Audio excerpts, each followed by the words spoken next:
Hi అండి. పుల్లట్లు వేస్తున్నాను. ఇంతకుముందు రూపాయికి ఒకటి అమ్మేవాళ్ళు కదా! ఈ పుల్లట్లు మనం ఇంట్లోనే ఈజీగా చేసుకోవచ్చు. టేస్ట్ చాలా బాగుంటుంది.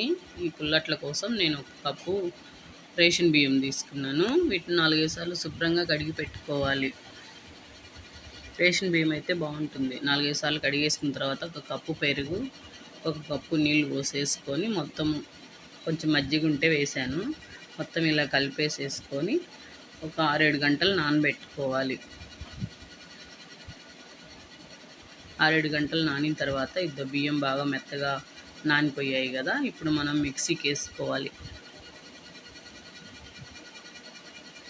మిక్సీకి వేసేసుకొని మొత్తం ఇలా మెత్తగా పట్టుకోవాలి. కావాలంటే కొంచెం వాటర్ వేసుకోవచ్చు, లేదంటే మనం నానబెట్టాం కదా మజ్జిగ పెరిగేసి అయ్యే సరిపోతాయి.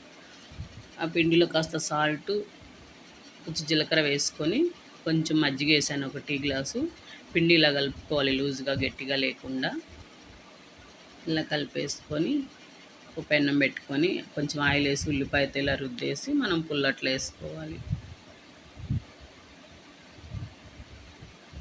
ఇలా పుల్లట్లు వేసుకున్న తర్వాత కాస్త ఆయిల్ వేసేసి మూత పెట్టి ఫస్ట్ ఒక 2 నిమిషాలు ఉడికించుకొని ఇలా తిప్పేసుకోవాలి జాగ్రత్తగా. అంతే, అలాగే మనం అన్ని పుల్లట్లు వేసుకోవాలి.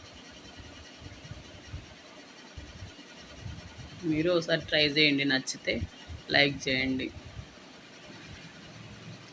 ఈ పుల్లట్లు మనము టమాటో చారు ఉంటుంది, అందుతో కానీ టమాటో పచ్చడి, పల్లీ చట్నీ, దేనితోనైనా చాలా బాగుంటుంది.